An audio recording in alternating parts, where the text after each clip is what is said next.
31st night కి farm house book చేసుకుని friends తో ఎంజాయ్ చేయాలనుకుంటున్నారా? అయితే వెంటనే డోసే యాప్ ని డౌన్లోడ్ చేసుకుని బుక్ చేసుకోండి. మనం ఎంత ఎత్తుకు ఎదిగినా మన మూలాలను మాత్రం మర్చిపోకూడదు. అందుకే ప్రవాస భారతీయులు, ప్రవాసాంధ్రులు ఎక్కడున్నా కానీ జన్మభూమి సేవ కోసం పరితపిస్తూ ఉంటారు. ఇప్పుడు అదే క్రమంలో నాట్స్, నార్త్ అమెరికా తెలుగు సొసైటీకి సంబంధించినటువంటి ప్రతినిధి బృందం ఏపీ, తెలంగాణలో టూర్ చేస్తుంది. ఈ కార్యక్రమాలకు సంబంధించినటువంటి విశేషాలు మనం తెలుసుకునే ప్రయత్నం చేద్దాం. నాట్స్ ప్రెసిడెంట్ శ్రీహరి మందాడి గారు మనతో పాటు ఉన్నారు. శ్రీహరి గారు నమస్తే. నమస్కారం అండి కేశవ గారు. అమెరికా అంటే అందరూ భయపడుతున్నారు. అమెరికా వెళ్ళటం అనేది కష్టం, ఇక రానివ్వరు, రాలేము, చదువుకోవడానికి వెళ్ళలేము, ఉద్యోగ అవకాశాలు లేవు, ఇట్లాంటి పరిస్థితులు ఉన్నాయి. నాట్స్ అనేది ఒక బలమైనటువంటి ఆర్గనైజేషను. ఎలా ఉన్నాయి అసలు పరిస్థితులు ఎలా ఉన్నాయి? మీరు అక్కడి నుంచి వచ్చారు, ఇక్కడ ప్రజలను చూశారు, ఇన్ని కార్యక్రమాల్లో పాల్గొన్నారు, మీరేం చెప్తారు దానికి? సో బేసిక్గా సిచ్యువేషన్ అయితే అంత ఫేవరబుల్గా లేదండి జాబ్ మార్కెట్ కరెంట్గా. సో చాలామంది కూడా ఈవెన్ ఎంఎస్ అయిపోయిన పిల్లలు కూడా ఖాళీగా ఉండటం, అంటే ఆ జాబ్ ఆపర్చునిటీస్ చాలా తక్కువగా ఉన్నాయి వాళ్ళకి అవకాశాలు. సో కొంచెం ఒక రఫ్ పేస్ అయితే వెళ్తున్నట్టు చెప్పొచ్చు. So we all are hoping 2026 will be much better compare to last 2 years. So అనేది మాకైతే ఉంది. కొంచెం పరిస్థితి అయితే అంత బాగోలేదని అయితే అసలు మీరు వెళ్ళేటప్పటికి ఇప్పటికీ సిచ్యువేషన్ ఏంటి ఎందుకంటే మీరందరూ వెళ్ళిపోయారు కాబట్టి మీరు ఎన్నైనా చెప్తారు, మేము వెళ్ళాలనుకుంటున్నాం, మా గురించి ఏం చెప్పట్లేదు మీరు అని ఫీల్ అవ్వచ్చు కదా. సో మీరేం చెప్తారు, మీరు వెళ్ళేటప్పుడు ఎలా ఉంది అసలు సిచ్యువేషన్? అప్పుడు ఆబ్వియస్గా ఇన్ని లక్షల మంది అయితే లేరండి. So America is a dream. So అందరికీ కూడా దానికి తగ్గట్టుగా కూడా ఇమ్మీడియట్గా వెళ్ళగానే ఇప్పుడు ఇంటర్వ్యూస్ ఇచ్చినా కూడా రిజల్ట్ కూడా ఇమ్మీడియట్గా చెప్పేసేవాళ్ళు. వితిన్ మ్యాక్సిమం అయితే 1 or 2 monthsలో జాబులు వచ్చే పరిస్థితి ఉండేది అప్పుడులో. ఒక ఇంటర్వ్యూ కాకపోతే ఇంకొక ఇంటర్వ్యూ అయినా త్రూ చేసి. ఇప్పుడైతే అసలు ఇంటర్వ్యూ రావటమే కష్టంగా ఉంది, అంటే హైరింగ్ చాలా స్లో అయిపోయింది. రెండోది ఇంటర్వ్యూ అప్పుడప్పుడు వచ్చినా కూడా వాళ్ళు రిజల్ట్ చెప్పడం కూడా it is taking too long. So ఈ విధంగా చాలామంది ఇప్పుడు జాబ్ కోసం చూసేవాళ్ళు అయితే ఇబ్బంది పడుతున్నారు కేశవ్ గారు. సో అది ఇప్పుడు ఎవరు కూడా I think time will change, and మేము కూడా ఎవరు ఫిక్స్ చేసేది అయితే కాదు. బట్ యాజ్ ఎ ఆర్గనైజేషన్గా టెక్నికల్గా మేము టీచింగ్ సంబంధించిన కొంత మెటీరియల్ కోర్సులు అయితే టీచ్ చేయడానికి అన్ని ఇంతకుముందు పాస్ట్లో కూడా చేసాము, అదైతే కంటిన్యూ చేస్తున్నాము. కిడ్స్ అవేర్నెస్, కిడ్స్ దీనికోసం. ఇంతకుముందు మాకు స్టూడెంట్ లైఫ్ ఇన్సూరెన్స్ ఉండేది, ఆ ప్రోగ్రామ్ని మళ్ళీ తిరిగి మళ్ళీ స్టార్ట్ చేయడానికి కూడా ప్రోగ్రామ్ అది చేస్తున్నాము. అంటే ఇక్కడ అమెరికాకి వచ్చిన కిడ్స్కి ఇన్సూరెన్స్ ప్రొవైడ్ చేయడం కోసం స్టూడెంట్ లైఫ్ ఇన్సూరెన్స్ అట్లాంటి ప్రోగ్రామ్ చేస్తున్నామండి. ఇప్పుడు 2 విషయాలండి. మీరు వెళ్ళేటప్పుడు మీ బ్యాక్గ్రౌండ్ అసలు మీరు ఎక్కడి నుంచి స్టార్ట్ అయ్యారు, ఎలాగ అమెరికా వెళ్ళాలి అనేటువంటి కళ మీ దగ్గర స్టార్ట్ అయింది? సో మాది గుంటూరు జిల్లా సత్తెనపల్లి దగ్గర కట్టమూరు గ్రామం. మా ఊర్లో హై స్కూల్ కూడా లేదండి. సో మా పక్కన ఉన్న రెంటపాల స్కూల్కి నడుచుకుంటా గవర్నమెంట్ స్కూల్లో చదివి అక్కడ రెంటపాల స్కూల్ హై స్కూల్ చదివి ఆ తర్వాత డిగ్రీ ఎంసీఏ చేసిన తర్వాత అమెరికా వెళ్ళానండి. అమెరికాకి నేను చదువుకోవటానికి వెళ్ళలేదు, H1B మీదే జాబ్ ప్రయత్నంతోనే వెళ్ళాను.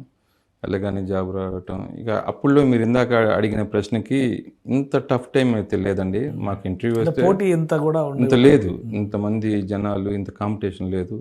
ఒక ఇంటర్వ్యూ కాకపోతే సెకండ్ ఇంటర్వ్యూలో, థర్డ్ ఇంటర్వ్యూలో వచ్చే అవకాశం ఉంది. అప్పుల్లో ఇంత లాంగ్ పీరియడ్, కొంతమంది అయితే 6 months కూడా జాబ్ లేకుండా వెయిట్ చేస్తుంది. So there is lot difference. Main thing వచ్చి అప్పుల్లో ఉన్న ఆపర్చునిటీస్ కొంచెం ఎక్కువగా ఉన్నాయి, ప్లస్ ఇంతమంది లేదు కాంపిటీషన్. సో కాబట్టి అక్కడికి వెళ్ళాక మీరు జాబ్ చేస్తూనే కంటిన్యూ అయ్యారా, బిజినెస్ పర్సనాలిటీగా? ఇనీషియల్గా జాబ్ చేసామండి, ఆ తర్వాత ఐటీ స్టాఫింగ్ సైడ్, అట్లానే రెస్టారెంట్స్ కూడా పెట్టాము.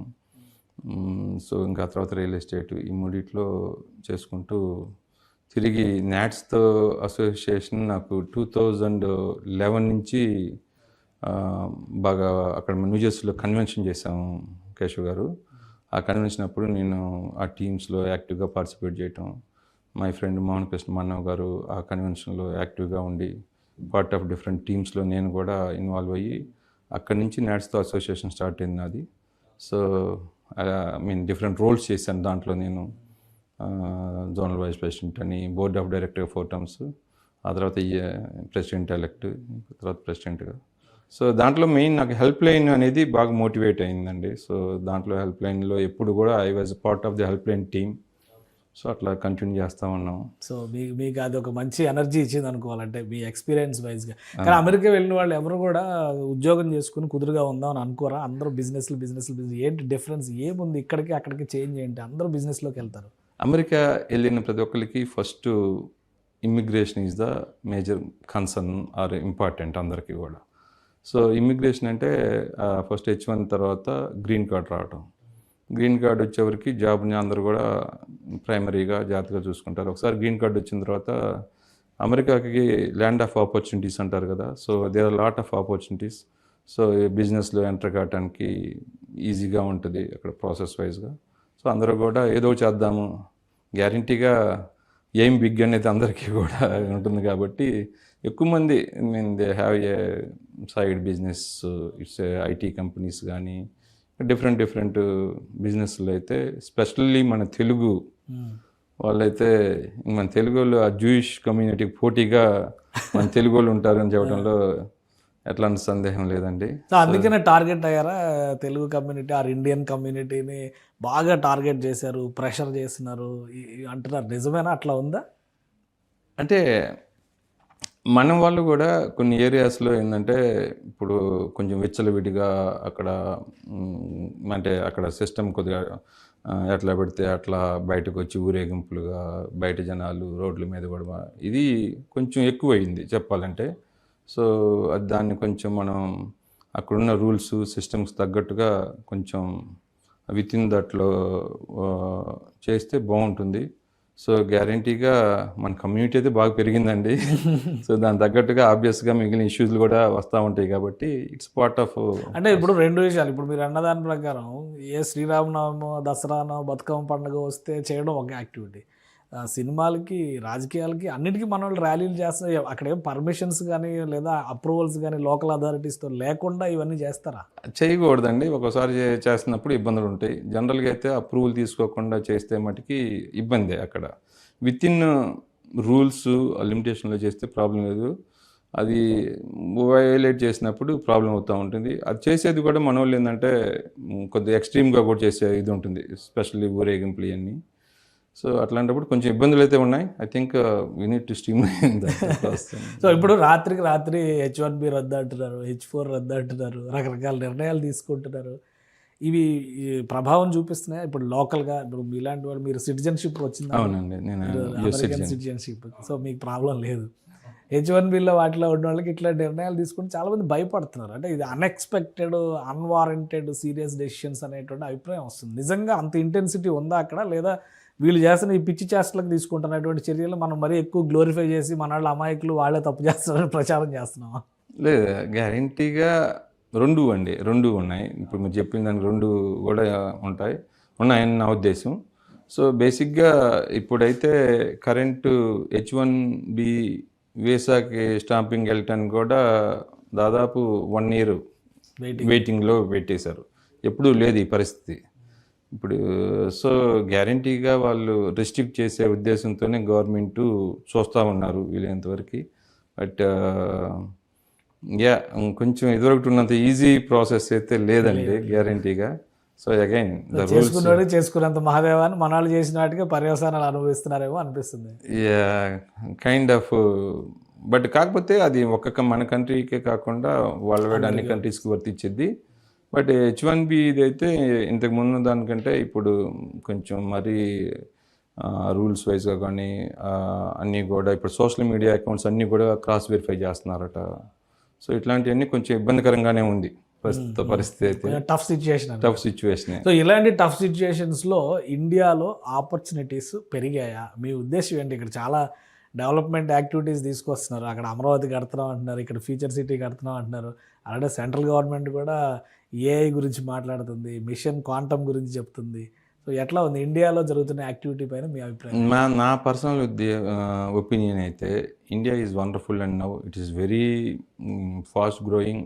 ఈవెన్ ద శాలరీస్ వైజ్గా కానీ ఆపర్చునిటీస్ వైజ్గా కానీ India is much better compare to ఒక 20 years or 15 years బ్యాక్. మేము అమెరికా వెళ్ళక ముందు అప్పుడు సిచ్యువేషన్ అయితే ఈవెన్ లివింగ్ స్టాండర్డ్స్ కూడా ఇక్కడ బాగా పెరిగినాయి. సో మనీ వైజ్గా ఫస్ట్ మన అందరం అమెరికా డ్రీమ్ ఏంటంటే ఎక్కువ మనీ ఎర్న్ చేసే ఉద్దేశంతో వెళ్ళటం జరిగింది. ఆ తర్వాత ఇప్పుడు స్టాండ్ ఆఫ్ లివింగ్ కూడా అమెరికాతో ఈక్వల్గా ఇండియా కూడా ఉంది అని నా ఉద్దేశం అండి. డెఫినెట్గా అంతకుముందు ఉన్న అమెరికా క్రేజ్ అయితే ఇప్పుడు లేదు అనేది అయితే నా అభిప్రాయం. మీరేమంటారు అమరావతి నిర్మాణం గురించి ఏం చెప్తారు? మీరు ఎలా జరుగుతున్నాయి ఆంధ్రప్రదేశ్ అన్ని టూర్ చేశారు కదా, ఆల్మోస్ట్ మీరు వైజాగ్, విశాఖ, శ్రీకాకుళం జిల్లా నుంచి టూర్ చేశారు. అవును, ఎలా ఉంది మొత్తం? బాగా జరుగుతుందండి. ఇట్స్ వండర్ఫుల్గా మేము అమరావతి విట్ కాలేజీలో కిడ్స్, ఇంజనీరింగ్ కిడ్స్తో వాళ్ళ shark and dreamers type programme, వాళ్ళ ఎంటర్ప్రెన్యూర్షిప్, వాళ్ళ ఐడియాస్ని మాకు ప్రజెంట్ చేశారు. దాదాపు ఒక 60 మంది ఎన్రోల్ అయ్యి దాంట్లో ఒక 12 మంది ఐడియాస్ మేము విన్నాము. ఆ ట్రిప్లో మేము అమరావతి చూసామండి. వర్క్స్ అయితే వెరీ ఫాస్ట్గా గ్రోయింగ్ అవుతుంది. Hoping under the visionary leadership of Nara Chandrababu Naidu గారు విల్ సీ నెక్స్ట్ ఎలక్షన్ లోపల డెవలప్డ్ అమరావతి చూస్తామని చెప్పి అనిపించిందండి. కానీ అంటే పొలిటికల్గా చూస్తే వేరే యాంగిల్ చెప్తున్నారు, బట్ డెవలప్మెంట్ యాంగిల్లో మీరు ఇది చెప్పారు కదా, గూగుల్ ప్రాజెక్ట్ గురించి కూడా చాలా డిస్కషన్ జరిగింది. సో మీరు రిలేటెడ్ సర్వీసెస్లో ఉన్నారు కాబట్టి గూగుల్ ప్రాజెక్ట్ రావడం విశాఖపట్నానికి కానీ, ఆంధ్రప్రదేశ్కి కానీ, ఇండియాకి కానీ ఇది ఫ్యూచర్ అడ్వాంటేజ్ అయ్యేటువంటి ప్రాజెక్టా, లేదా ఇది కూడా రాజకీయంలో కలిపేస్తున్నారు కదా ఇప్పుడు ఎట్లా?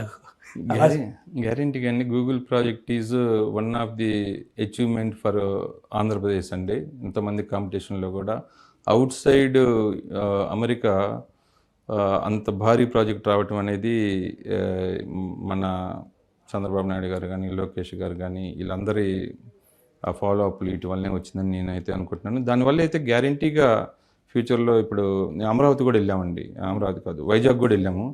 వైజాగ్లో కూడా మేము అక్కడ స్కూల్స్కి చాలా బుక్స్ సప్లై చేసాము.